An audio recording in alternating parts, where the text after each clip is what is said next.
لا حول ولا قوة إلا بالله العلي العظيم.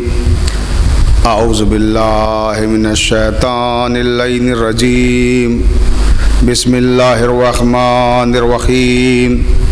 الحمد لله رب العالمين والعاقبة للمتقين والجنة للمطيعين والنار للملحدين والصلاة والسلام على مولانا ومولى الثقلين نبي القاسم محمد وآلہ الطیبین الطاہرین المعصومین المظلومین ولعنۃ اللہ علی اعدائہم اجمعین من لیلنا ھذا الی قیام یوم الدین. اما بعد قال اللہ تبارک و تعالی فی کتابہ المبین. بسم اللہ الرحمن الرحیم. وجعلناہم ائمۃ یہدون بامرنا واوحینا الیہم فعل الخیرات واقام الصلاۃ وایتاء الزکاۃ وکانوا لنا عابدین. صلوات پڑھ دو.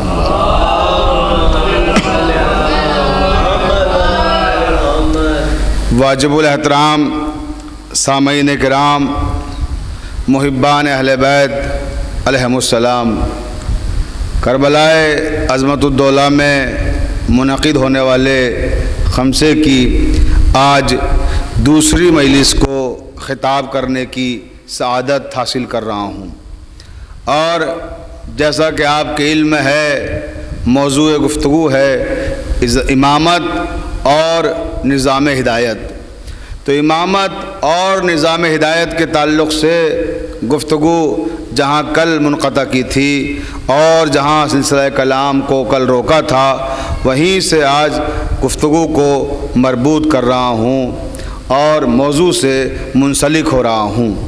میں نے عرض کیا تھا کل کہ پروردگار عالم نے یہ سسٹم بنایا ہے، یہ نظام بنایا ہے کہ دنیا میں روئے زمین پر انسان کو بعد میں بھیجا اور ہادی کو پہلے بھیجا.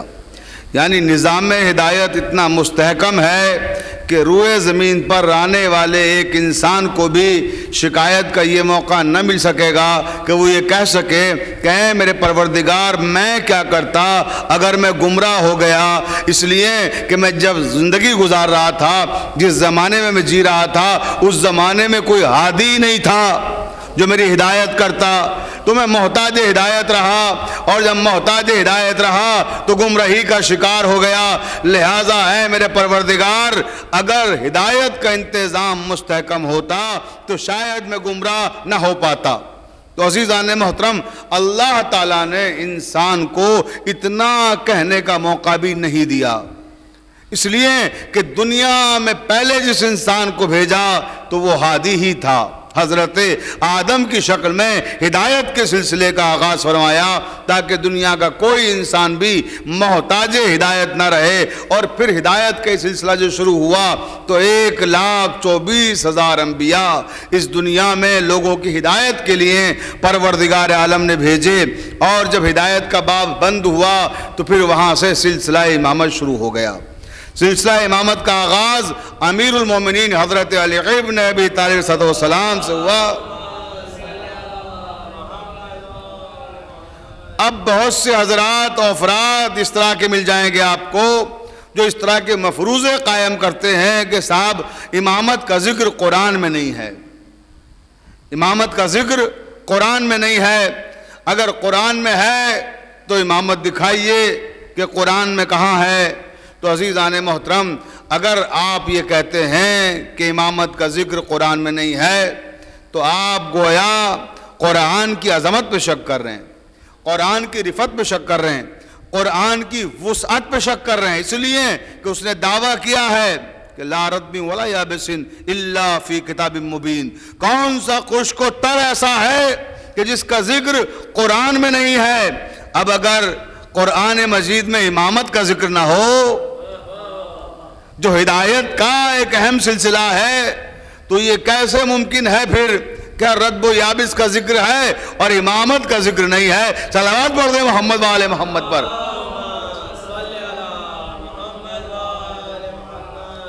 تو ایسے لوگوں سے جو اس طرح کے اعتراضات کریں اور جو کہیں صاحب قرآن میں امامت کا ذکر کہاں ہے، قرآن میں امامت کا تذکرہ کہاں ہے، قرآن میں تو ہے ہی نہیں امامت، تو قرآن وہ کتاب ہے جس میں ہر شے کا تذکرہ ہے، لہذا امامت تو سلسلہ ہدایت کا جزو اعظم ہے، تو یہ کیسے ممکن ہے کہ پھر امامت کا تذکرہ نہ ہو؟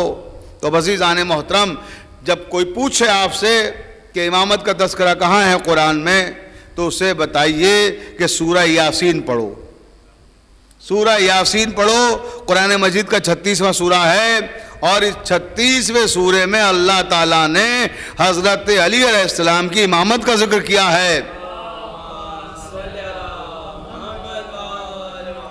کُلَّ شَيْءٍ أَحْصَيْنَاهُ فِي إِمَامٍ مُبِينٍ، پروردگار نے ارشاد فرمایا کہ ہم نے ہر شے کا احصا امام مبین میں قرار دیا ہے۔ جب یہ آیت نازل ہوئی تو ساری صحیح کتابوں میں اور شریف کتابوں میں تحریر کیا گیا کہ کچھ اصحاب پیغمبر اسلام صلی اللہ علیہ وسلم کی خدمت میں حاضر ہوئے اور کہنے لگے کہ یا رسول اللہ، ہم آپ سے اس آیت کو سمجھنا چاہتے ہیں۔ پیغمبر اسلام نے فرمایا کہ اس آیت میں ایسا کیا ہے جو تمہاری سمجھ میں نہیں آتا اور تم سمجھنا چاہتے ہو؟ کہنے لگے اللہ کے رسول، سب سمجھ میں آتا ہے مگر یہ امام مبین نہیں سمجھ میں آیا کہ اس آیت میں امام مبین سے اللہ تعالیٰ نے کیا مراد لیا ہے اور وہ کیا کہنا چاہتا ہے۔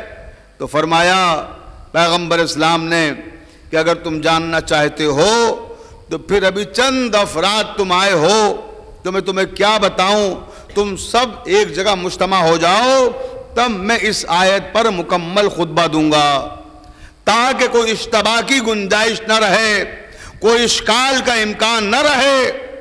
تو پیغمبر نے فرمایا کہ کل نماز فجر کے بعد سارے کے سارے افراد و حضرات خانہ کعبہ میں مجتمع ہو جائیے، کل ہم اس آیت پہ خطبہ دیں گے۔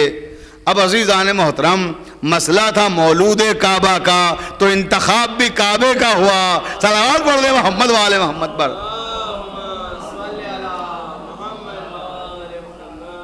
اب یہاں ٹھہر کر دل چاہتا ہے کہ آپ کی شاداب سماعتوں کی نظر ایک اور جملہ کروں، توجہ فرمائیے گا۔ کیا کہ یہ لوگ جو آئے تھے، یہ کوئی مہدی گنج کی کربلا میں جو کیمپس میں لوگ رہتے ہیں وہ تھے؟ توجہ چاہتا ہوں، یا کربلا کیمپس سے باہر کے لوگ تھے، یا لکھنؤ کے لوگ تھے؟ یہ تھے کون لوگ؟ کہ یہ تو پیغمبر اسلام کے معزز اصحاب تھے، اور وہ لوگ تھے جو عشرۂ مبشرہ میں ہیں، 10 بڑے صحابیوں میں جن کا شمار ہوتا ہے۔ وہ آ کر کیا کہتے ہیں کہ یا رسول اللہ، ہم اس آیت کو نہیں سمجھ پائے، لہٰذا آیت سمجھا دیجئے۔ لہٰذا میرا جی چاہتا ہے کہ اس مرحلے پہ میں آپ کی خدمت میں عرض کروں کہ جن لوگوں کی سمجھ میں پیغمبر اسلام کی زندگی میں قرآن کی ایک آیت نہیں آئی، وفات پیغمبر کے بعد پورا قرآن کیا سمجھیں گے؟ صلوات پڑھ دیں محمد والے محمد پر۔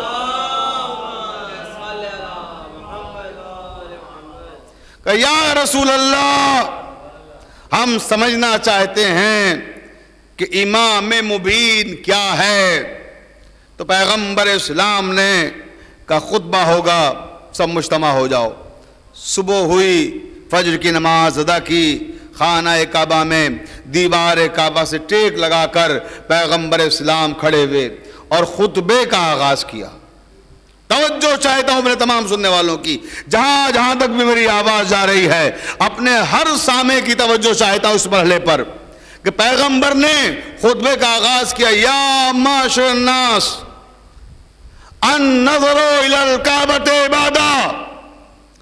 ادھر پیغمبر نے جملہ کہا اور ایک شخص کھڑا ہو گیا اور کہنے لگا یا رسول اللہ، ہو التوریت، کیا امام مبین سے مراد توریت ہے؟ پیغمبر نے فرمایا لا نہیں، بیٹھ جاؤ۔ ایک اور شخص کھڑا ہوا، یا رسول اللہ ہو الزبور، کیا زبور ہے امام مبین سے مراد؟ پیغمبر نے فرمایا لا نہیں، تم بھی بیٹھ جاؤ۔ اس کے بعد پھر ایک شخص اور کھڑا ہوا اور وہ کہتا ہو الانجیل، کیا امام مبین سے مراد انجیل ہے؟ پیغمبر فرماتے لا نہیں، بیٹھ جاؤ۔ اور اس کے بعد وما ارسلناک الا رحمت للعالمین کا مصداق پیغمبر جو ساری کائنات کے لیے رحمت بن کر آیا تھا، جلال میں آ گیا اور جلال کے عالم میں کہا فانتظروا، خبردار اب اگر کسی نے سوال کیا پہلے میرا خطبہ مکمل ہونے دو، اس کے بعد جتنے چاہے سوال کرنا، میں تمہارے ہر سوال کا جواب دوں گا، مگر خطبہ مکمل ہونے کے بعد درمیان میں کوئی سوال نہیں کرے گا۔ فانتظروا، انتظار کرے گا، کس بات کا؟ امام مبین کو سمجھنے کا۔ بھائی توجہ چاہتا ہوں، امام مبین سمجھانے کے لیے آئے ہیں نا پیغمبر کہ امام مبین ہے کیا؟ تو کہا کہ انتظار کرو، کس کا؟ امام مبین کا۔ اب میں کہوں گا کہ اللہ کے رسول نے کیا لکھنؤ والوں سے کہا تھا کہ امام کا انتظار کرو؟ نہیں، وہی مکے اور مدینے کے لوگ تھے۔ فانتظروا، انتظار کرو۔ کون انتظار کر رہا تھا؟ اللہ کا رسول۔ کر کون رہا تھا؟ اللہ کے رسول کے اصحاب۔ اچانک ندائے غیب آئی، انی معکم من المنتظرین، اس انتظار میں اے میرے پیغمبر ہم بھی شریک ہیں۔ آواز غیب آ رہی تھی، کس کا انتظار ہو رہا ہے؟ امام کا انتظار ہو رہا ہے۔ کون کر رہا ہے؟ اللہ بھی انتظار میں شامل ہے، نبی بھی انتظار میں شامل ہیں، اصحاب بھی انتظار میں شامل ہیں۔ تو عزیزان محترم، معلوم ہوا کہ امام کا انتظار کرنا سنت الہی بھی ہے، سنت رسول بھی ہے، سنت صحابہ بھی ہے۔ صلوات پڑھ دے محمد وآل محمد پر۔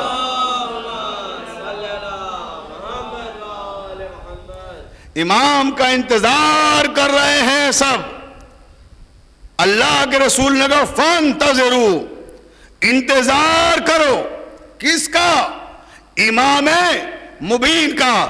اب پیغمبر نے خطبے کو کنٹینیو کیا، مسلسل کیا، جاری فرمایا کہ میں نے کیا کہا تھا؟ النظر الی الکعبۃ عبادہ، النظر فی المصحف عبادہ، النظر الی العالم عبادہ، النظر الی الوالد عبادہ۔ دیکھو کعبے کی طرف دیکھنا عبادت ہے، قرآن کی طرف دیکھنا عبادت ہے، عالم کی طرف دیکھنا عبادت ہے، والد کی طرف دیکھنا عبادت ہے۔ پیغمبر اسلام ابھی یہاں تک پہنچے تھے کہ اچانک باب حرم واہ ہوا اور حرم کے دروازے سے رئیس قریش، سردار بطھا، بیعزت البلد، نکاح خوان محمد مصطفیٰ، حضرت ابو طالب کے بیٹے علی نظر آئے۔ جیسے ہی علی آتے ہوئے نظر آئے، اللہ کے رسول نے فرمایا ہو الامام الذی اعطی اللہ فی کل شیء، انظروا، سب ادھر دیکھو، وہ دیکھو، وہ آ رہا ہے امام جس میں اللہ نے ہر شے کا احصا قرار دیا ہے۔ بھئی توجہ چاہتا ہوں ذہن محترم، دیکھیں پیغمبر نے کیا میسج دیا، کیا پیغام دیا۔ سارا مجمع پیغمبر اسلام کو دیکھ رہا تھا اور نبی نے کیا کہا؟ انظروا، ادھر دیکھو۔ ادھر کون تھے؟ غالب علی کل غالب، علی ابن ابی طالب کا ادھر دیکھو۔ یعنی میسج دے دیا پیغمبر نے اپنی زندگی میں کہ اگر تمہاری نگاہیں میرے چہرے سے ہٹیں تو علی کے چہرے پہ ٹھہر جائیں۔ گویا مقطع نبوت مطلع امامت ہے۔ صلوات پڑھ دے محمد وآل محمد پر۔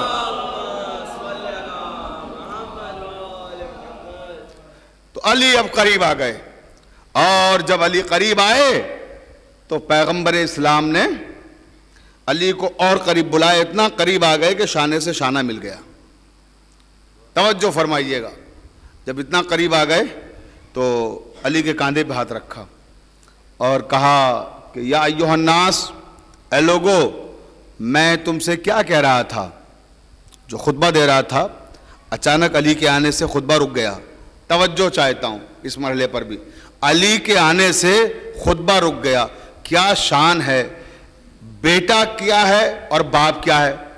بیٹا وہ ہے جو نماز روک دے، باپ وہ ہے جس کے لیے خطبہ رک جائے۔ صلوات پڑھ دے محمد وآل محمد پر۔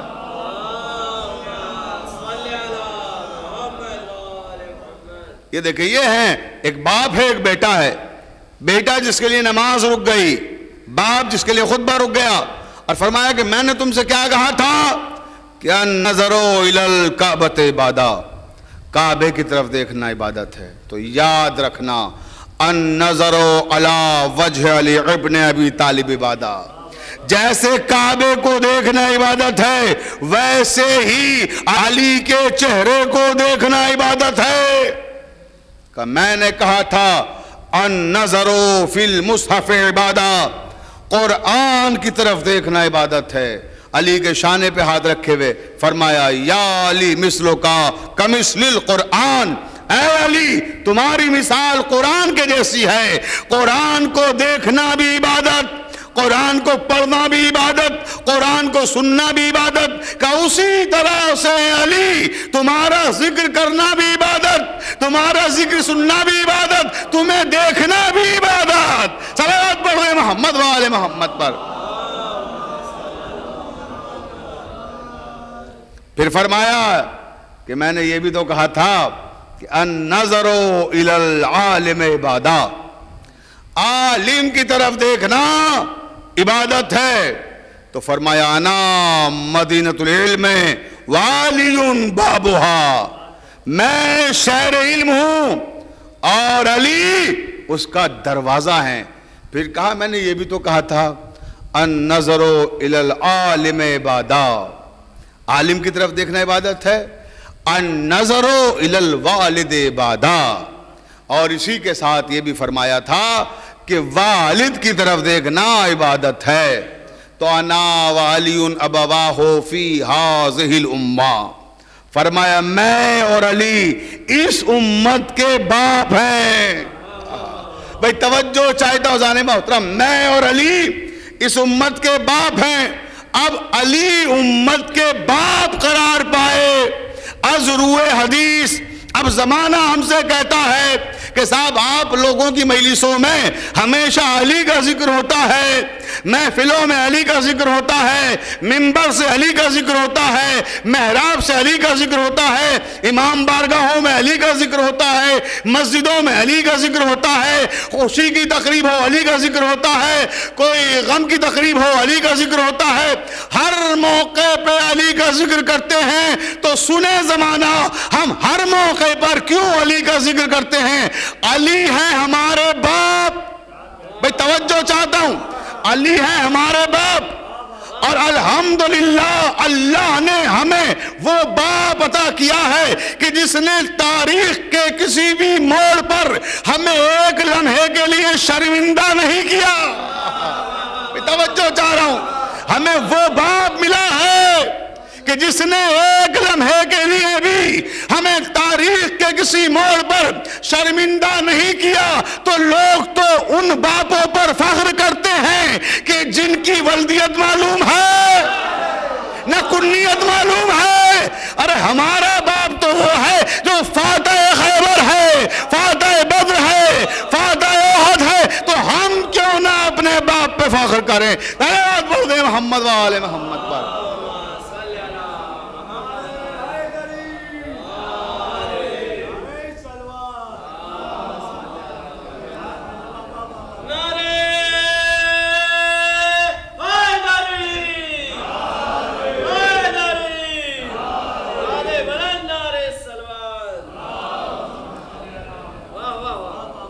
عزیزان محترم، بات باپ کی آئی تو میں ایک اپنا تجربہ بیان کر دوں اس حوالے سے تاکہ بات مکمل ہو جائے اور نوجوانوں تک پہنچ جائے. ہماری کتاب کی ایک کمپوزنگ ہو رہی تھی نخاس میں، اکبری گیٹ پہ بلکہ کہیے، وہاں ایک کمپوزر ہے ان کے یہاں پر توجہ چاہتا ہوں. تو وہ چائے ایک لڑکا لے کر آیا کرتا تھا وہاں پر. تو ہم نے جوش ملیح آبادی کی کتاب میں یادوں کی بارات میں اشفاق ہوٹل کا ذکر سنا تھا اور پڑھا تھا، اور لوکیشن وہی تھی جہاں کمپوزنگ ہو رہی تھی جو جوش ملیح آبادی نے اپنی کتاب میں لکھی ہے. وہ پرانا ہوٹل اس کا ذکر کیا تھا انہوں نے، شعراء کرام آ کے وہاں بیٹھتے تھے، اہل علم کی، اہل دانش کی بزمیں سجتی تھیں وہاں پر آ کے. تو وہ اجڑا ہوا تھا مگر تھا ایک چائے کی ہوٹل کی شکل میں.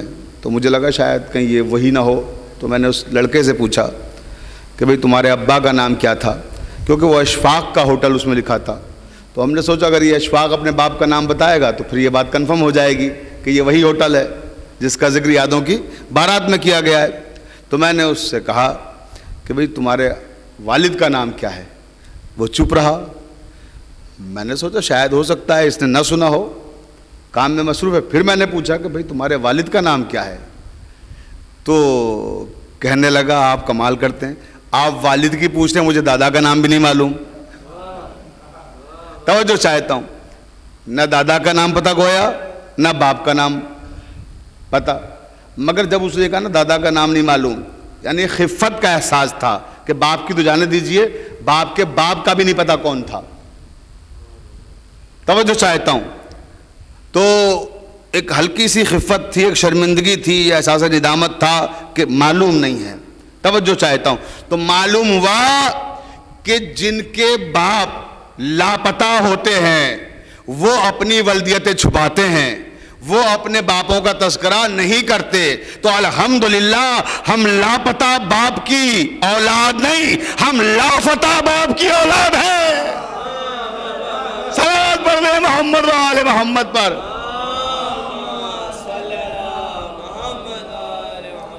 بھئی جو لاپتہ باپوں کی اولادیں وہ شرمائیں اپنے باپوں کا تذکرہ کرتے ہوئے، لیکن ہم تو لا فتح الا علی لا سیف الا ذوالفقار، صاحب سیف و ذوالفقار کے بیٹے ہیں. ہمارا تعلق اس سے جا کے ملتا ہے کہ جس نے 82 جنگیں فتح کی، اکیلے دم پر جس نے 82 جنگیں فتح کی ہوں اسے کہتے ہیں علی ابن ابی طالب. اور پیغمبر نے فرمایا وہ ہیں امت کے باپ. اب اگر تم بھی باپ مانتے ہو تو پھر یہ یا علی کہنا بدعت کیوں کہتے ہو؟ پھر ہمارے ساتھ آپ بھی شریک ہو جائیے گا صاحب. ہر موقع پہ یا علی مدد، ہر موقع پہ یا علی مدد کہتے ہیں. مجھے اس مرحلے پر افتخار عارف یاد آ گئے کہ ہم نے کہا تو مورد الزام ہو گئے، ہم نے کہا تو مورد الزام ہو گئے. خیبر میں خود نبی نے کہا یا علی مدد. صلوات پڑھیں محمد و آل محمد پر. تو عزیزان محترم، کل شیء احصیناہ فی امام مبین،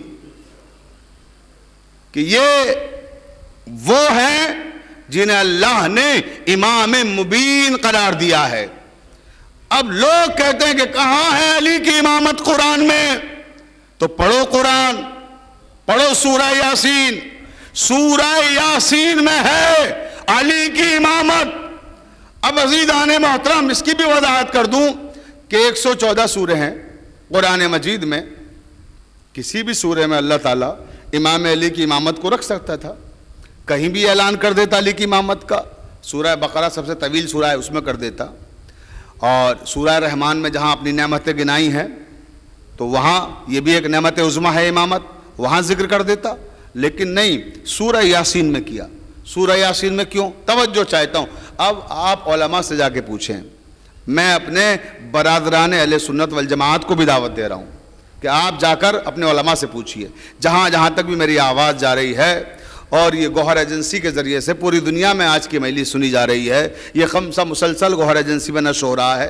تو یہاں جو حضرات موجود ہیں وہ تو سن ہی رہے ہیں اس مجلس کو. اس کے علاوہ بھی ہزاروں لوگ سن رہے ہیں جو اپنے اپنے گھروں پہ بیٹھے ہوئے ہیں، دوسرے ملکوں میں رہتے ہیں.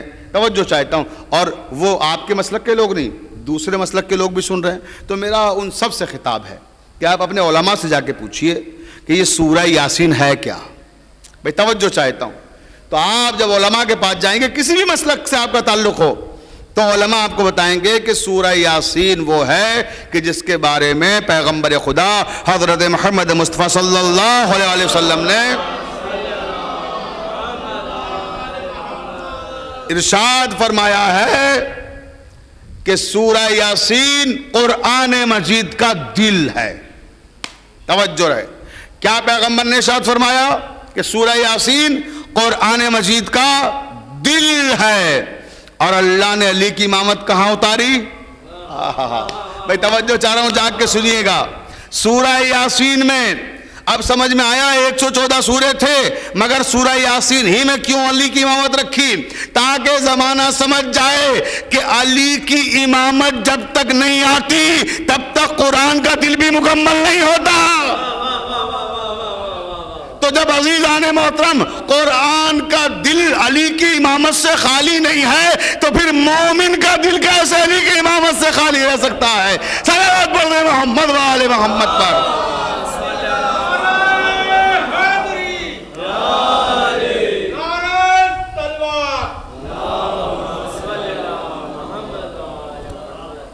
تو علی کی امامت سے قرآن کا دل بھی خالی نہیں ہے. اللہ تعالیٰ نے علی کی امامت کو کہاں رکھا؟ قرآن کے دل میں رکھا. اور آپ سمجھتے ہیں دل کی اہمیت کیا ہوتی ہے؟ اگر دل دھڑکنا بند کر دے تو انسان رخصت ہو جاتا ہے. تو دل بڑی اہمیت کا حامل ہے. تو ایسے ہی قرآن کا جو دل ہے سورہ یاسین ہے، اور اس سورہ یاسین کی دھڑکن کا نام ہے علی. بھئی توجہ چاہ رہا ہوں، دیکھیں نا آپ. یا یہ عرض کروں کہ علی کی امامت اگر قرآن میں آئی تو قرآن مکمل ہو گیا. علی کی ولایت غدیر میں آئی تو دین مکمل ہو گیا. اور علی خود کعبے میں آ گئے تو کعبہ قبلہ بن گیا. صلوات پڑھیں محمد و آل محمد پر.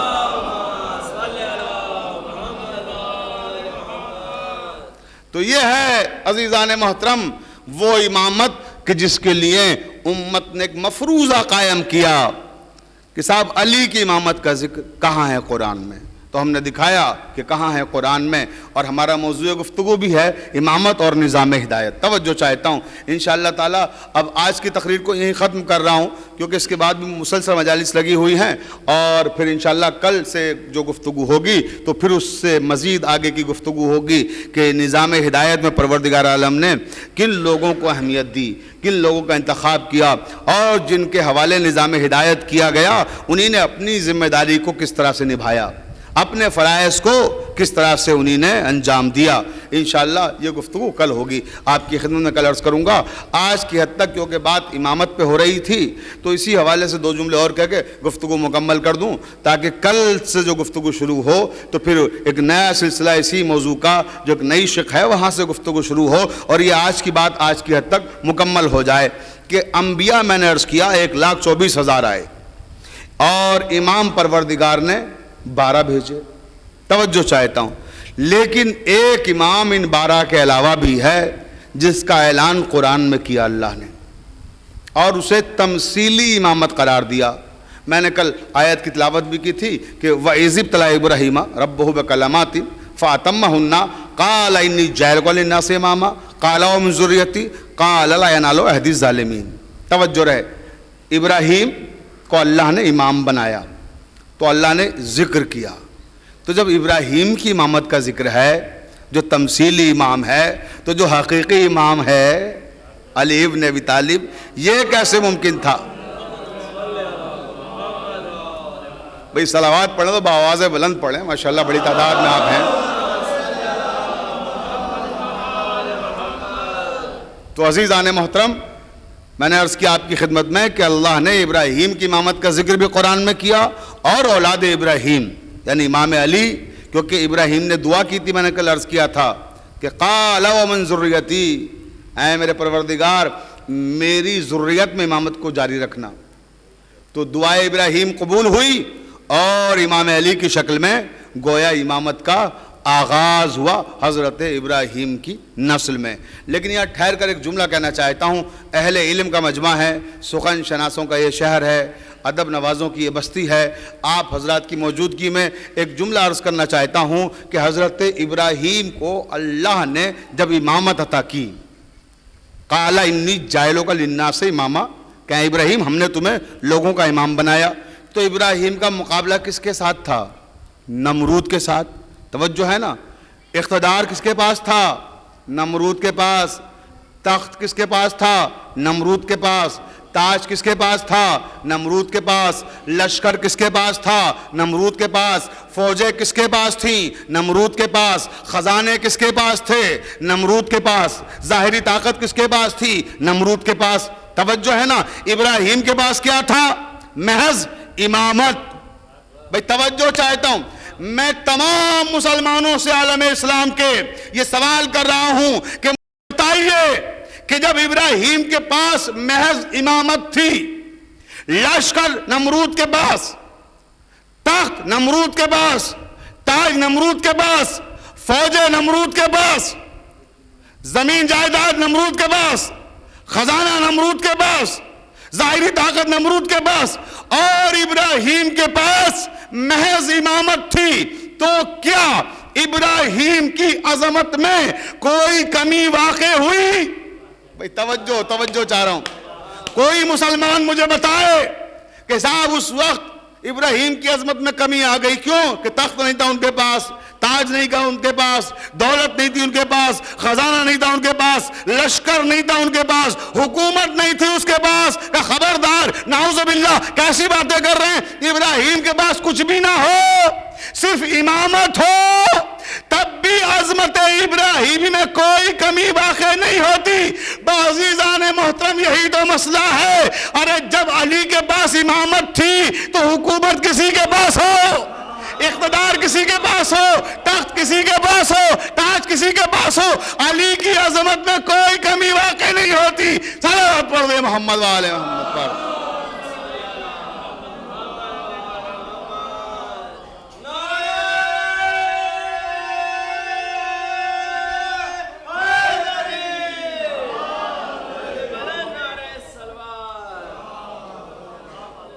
توجہ، تو امام علی کی عظمت میں کوئی کمی واقع نہیں ہوئی۔ 25 سال تک کسی کے پاس حکومت رہی ہو، کوئی قابض رہا ہو، کسی کے پاس ملوکیت رہی ہو، کسی کے پاس لشکر رہا ہو، کسی کے پاس فوجیں رہی ہوں، کسی کے پاس تخت اقتدار رہا ہو، مگر علی کی شان امامت میں تھی کہ علی امام تھے اس وقت بھی۔ علی کی عظمت میں کوئی کمی نہیں آئی۔ زمانہ اسی سے حسد کرتا رہا کہ ان کے پاس تخت نہیں ہے، تاج نہیں ہے، دولت نہیں ہے، اقتدار نہیں ہے، اس کے باوجود بھی جانثاروں کی کمی نہیں ہے، فداکاروں کی کمی نہیں ہے۔ عزیزان محترم، میں نے آج کی حد تک زحمت تمام کی، انشاءاللہ کل سے مسلسل کروں گا سلسلے کو، جہاں آج روک رہا ہوں کہ کل سے یہی سے انشاءاللہ گفتگو شروع کروں گا۔ آج کی حد تک میں نے کہا، جیسا کہ لوگ اسی سے پریشان رہے کہ اقتدار نہیں ہے، طاقت نہیں ہے، جانثاروں کی کمی نہیں ہے، فداکاروں کی کمی نہیں ہے، علی کے نام پر اپنی ہتھیلی پر جان لیے ہوئے ٹہلنے والوں کی کمی نہیں ہے، علی کے نام پہ سر کٹانے والوں کی کمی نہیں ہے۔ یہی وجہ تھی کہ متوکل ایک بہت ظالم بادشاہ گزرا ہے، کہ خدا کی لعنت ہو اس پر، بڑا ظالم تھا، بڑا جابر تھا۔ اس ملعون نے اپنے مشیروں سے مشورہ کیا ایک، بس اسی پہ گفتگو تمام ہو جائے گی، یہی مصائب ہے، اور کہا کہ میں یہ چاہتا ہوں کہ کوئی شخص بھی حسین ابن علی کی زیارت کے واسطے نہ جائے، اس لیے کہ حسین کی زیارت کرنے کے لیے قافلے جا رہے ہیں۔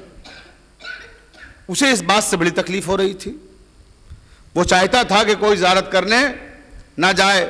اپنے مشیروں کو بلایا اور مشورہ کیا کہ کیا ہو سکتا ہے اس میں، تو اس کے مصاحبین نے کہا کہ ذل الہی، آپ غلط فیصلہ کر رہے ہیں، حسین ابن علی کی زیارت سے آپ نہ روک پائیں گے لوگوں کو، کیونکہ حسین کی حکومت جسموں پہ نہیں ہے، پھر کہ حسین کی حکومت دلوں پر ہے، حسین دل کے اندر رہتے ہیں۔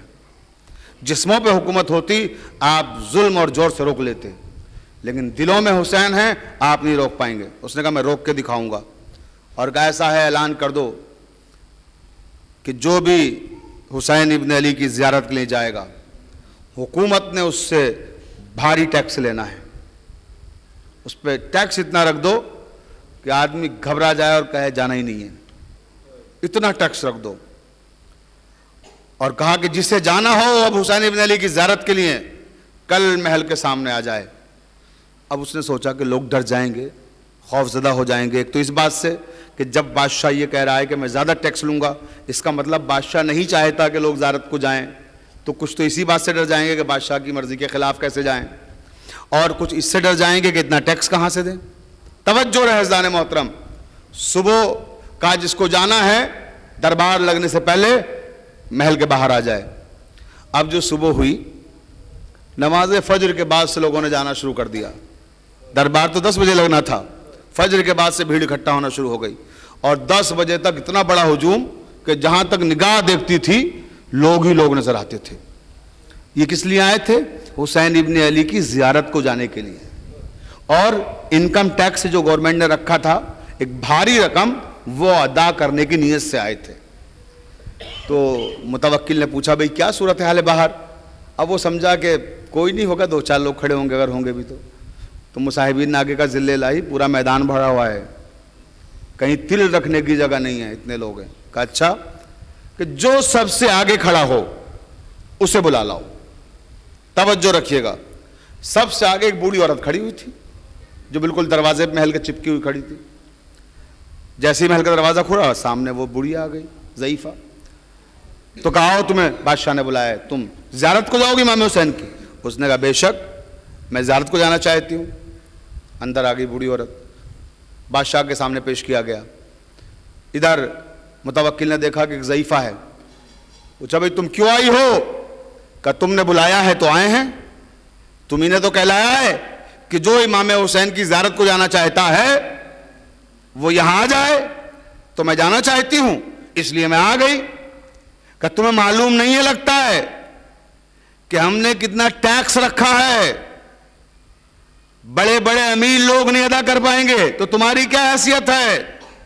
اس نے دیکھا غریب سی عورت ہے بیچاری، اور لباس بھی ایسی معمولی سا ہے، تو کہا بڑے بڑے لوگ ادا نہیں کر پائیں گے، تم کیا کرو گی؟ تو کہا کتنا ٹیکس ہے، کیا تم نے ٹیکس رکھا ہے؟ اس نے بتایا اتنا درہم میں نے ٹیکس رکھا ہے۔ اس بوڑھی عورت نے اپنا دوپٹہ کھینچا پیچھے سے، اور اس میں گانٹھ بندھی ہوئی تھی، اور اس میں درہم نکالے اور بادشاہ کے تخت پہ پھینک دیے کہ یہ لے وہ درہم جو تو نے ٹیکس رکھے ہیں۔ بھائی توجہ چاہتا ہوں، کہا ہے بوڑھی عورت تو اتنا سب پیسہ کہاں سے لے آئی؟ کہا جس کے پاس جانا ہے اگر نیت کر لو کہ اے میرے مولا مجھے کربلا بلا لے، مجھے آنا ہے، تو وہ خود بخود وسائل پیدا کرتے ہیں۔ تو میرے مولا نے عطا کیا ہے، میں نے تجھے دے دیا۔ کہنے لگا اچھا پھر کا رکو، پھر اپنے مصاحب سے کہا کہ دیکھو اتنی بوڑھی عورت، غریب عورت، جب یہ اتنا ٹیکس ادا کر رہی ہے تو پھر امیروں کو اور لوگوں کو ادا کرنے میں کیا دقت ہوگی، یہ تو سب ادا کر دیں گے۔ تو اس نے کہا کہ ذل الہی میں نے تو پہلے ہی کہا تھا آپ سے کہ آپ حسین ابن علی کی زیارت کو روک نہیں پائیے گا، آپ نے خاموخواہ کی بات کی کہ نہیں میں روک کے دکھاؤں گا، اس کو بوڑھی عورت کو باہر کرو۔ اس کو باہر کر دیا گیا کہ اب یہ اعلان کر دو باہر جو لوگ کھڑے ہوئے ہیں کہ حسین ابن علی کی زیارت کے لیے جو جائے گا اسے اپنا ایک ہاتھ کٹانا ہوگا۔ کہ میں دیکھتا ہوں پھر کتنے لوگ ہیں جو ہاتھ کٹانے کے بعد زیارت حسین کے لیے جائیں گے۔ اور اپنے مصاحبوں سے کہا دیکھ لینا کل میدان میں ایک آدمی نظر نہیں آئے گا۔ کہا اچھا۔ اس نے آگے باہر اعلان کر دیا جو بھیڑ کھڑی ہوئی تھی کہ بھئی انکم ٹیکس کا مسئلہ ختم ہو گیا ہے، انکم ٹیکس ذل الہی نے معاف کر دیا، بادشاہ سلامت نے۔ متوکل نے کہا ہے کہ جسے کربلا زیارت کے لیے جانا ہے اسے اپنا ایک ہاتھ کٹانا ہوگا۔ سارے عزادار واپس اپنے اپنے گھروں کو ہو گئے، اور اعلان ہوا کہ جسے جانا ہے کربلا اور ہاتھ کٹانا ہے کل اسی جگہ آگے کھڑا ہو جائے۔ توجہ چاہتا ہوں، تاریخ نے عجیب منظر پیش کیا کہ جتنے لوگ پہلے دن آئے تھے اس سے دگنے لوگ میدان میں نظر آئے۔ چھلکنے لگا میدان. جہاں تک نظر جا رہی تھی میدان کے باہری حصے پر بھی ہر طرف لوگوں کی قطاریں لگی ہوئی تھی. تو جب بادشاہ کو پتہ لگا کہ آج پھر ویسے ہی بھیڑ لگی ہوئی ہے تو بادشاہ گھبرا گیا کہ ان کو اپنی جان کا بھی خوف نہیں ہے. ہم نے کہا ہاتھ کاٹا جائے گا تو تب بھی یہ تیار ہیں. تو کہیں ایسا تو نہیں ہے کہ یہ لوگ سمجھتے ہوں بس ایسے ہی بادشاہ نے کہا ہے تو کاٹ کے دکھاؤ تاکہ ایک کا کٹے تو باقی سب بھاگ جائیں گے, توجہ رہے. تو اس نے کہا کس کو بلاؤں؟ کہا جو سب سے آگے کھڑا ہو اسی کو بلا لو. اب جو دروازہ کھولا سب سے آگے پھر وہی ضعیفہ کھڑی تھی. بھائی توجہ چاہتا ہوں, وہی غریب عورت سب سے آگے کھڑی ہوئی تھی. کہاں ہے ضعیفہ تو پھر آ گئی؟ کہا کیوں؟ بادشاہ نے تو کہا ہے جو زیارت پہ جائے گا اسے جانے دیا جائے گا, اس کی کچھ شرطیں ہیں, ہم ماننے کے لیے تیار ہیں. تو ہم آ گئے. کہا آؤ. اب جو وہ گئی بادشاہ کے سامنے تو عزاداران مظلوم کربلا وہ جب پہنچی تو اس انداز میں پہنچی, اپنا ایک ہاتھ سر پہ رکھے ہوئے تھی اس طرح سے. بادشاہ نے جیسے ہی دیکھا متوکل نے کہا کہ اے بوڑھی عورت تو پھر آ گئی, تجھے معلوم نہیں آج ہم نے شرط کیا رکھی ہے؟ کہا بادشاہ مسکرائی. کہا بادشاہ میں نے سنا ہے کہ تو نے زیارت مفت کر دی ہے. توجہ فرمائیے, تو نے زیارت مفت کر دی ہے. کہا تجھے کچھ غلط فہمی ہوئی ہے, زیارت مفت نہیں ہوئی ہے, جو جائے گا وہ ہاتھ کٹا کے جائے گا. کہا اچھا. اور کہا ہے بوڑھی عورت یہ سر پہ ہاتھ کیوں رکھا ہوا ہے؟ کہا تجھے اتنی بھی سمجھ نہیں ہے, بادشاہ ہے یہ سر پہ ہاتھ کیوں رکھا ہوا ہے؟ کہا کیوں رکھا ہوا ہے؟ کہا اس لیے رکھا ہوا ہے کہ جب میں نے گھر سے باہر قدم نکالا کہ مجھے زیارت حسین ابن علی کے لیے جانا ہے تو یہ ہاتھ اسی وقت جب گھر سے باہر نکلی یہ طے کر لیا کہ یہ میرا نہیں ہے, اب حسین کا ہے. اور جو چیز میرے مولا سے منسوب ہو جاتی ہے اس کا احترام لازم ہے ہم پر, اس لیے احترام اسے میں نے سر پہ رکھا ہوا ہے تاکہ سمجھ جاؤ کہ یہ میرا نہیں ہے, یہ حسین کا ہاتھ ہے. تو کیا تو اس ہاتھ کو کٹا دے گی؟ کہ یقیناً کٹا دوں گی. اس نے جلاد کو بلایا, کہا کاٹ دو اس بوڑھی عورت کا ہاتھ. عزاداران مظلوم کربلا اس بوڑھی عورت کا ہاتھ کاٹ دیا گیا. شانہ کٹا مگر لبوں پہ کوئی شکوہ نہیں ہے, کوئی شکایت نہیں ہے. مسکرا کے کہتی ہے متوکل اب جاؤں میں امام کی زیارت کے لیے. متوکل حیرت سے دیکھتا ہے کہ اس کا ایک ہاتھ کٹ گیا, پھر بھی اس کا جذبہ کم نہیں ہوا, پھر کہہ رہی ہے کہ میں جاؤں زیارت کے لیے. متوکل کہتا ہے جلاد دوسرا ہاتھ بھی کاٹ دو. دوسرا ہاتھ بھی کاٹ دیا گیا. پھر وہ کہتی ہے متوکل اب تیرا دل بھر گیا ہو تو میں جاؤں زیارت کے لیے اپنے امام کی. کہا نہیں, اس کا پاؤں بھی کاٹ دو. اس کا حوصلہ کم نہیں ہوتا. اس کے بعد اس کا پاؤں بھی کاٹ دیا گیا. اب ایک پاؤں پہ کھڑی ہوئی تھی اور پھر کہتی ہے مسکرا کے متوکل اب اجازت ہے کہ میں اپنے امام کی زیارت کے لیے جاؤں. متوکل کہتا ہے کہ اس کا دوسرا پاؤں بھی کاٹ دو. دوسرا پاؤں بھی کاٹ دیا گیا, زمین پہ ڈھیر ہو گئی. اس کے بعد کہتی اب جاؤں میں اجازت ہے؟ کہ نہیں, اب اسے اٹھاؤ. جلاد اس کا اسے اٹھاؤ اور محل کے باہر پھینک دو تاکہ جو محل کے باہر لوگ کھڑے ہوئے ہیں انہیں اندازہ ہو جائے کہ جو حسین کی زیارت کی بات کرے گا ان کا حشر ہم کیا کریں گے. لے جا کے باہر پھینکو.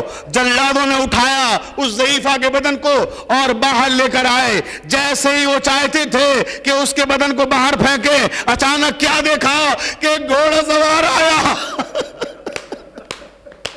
اور اس ضعیفہ کے نیچے گرنے سے پہلے اس نے اپنے ہاتھ بڑھا دیے, اپنے ہاتھوں میں اس ضعیفہ کو لے لیا. وہ ضعیفہ کہتی ہے متوکل تیرا شکریہ, پہلے مجھے خود چل کے جانا پڑتا, اب میرے امام مجھے لینے کے لیے آ گئے.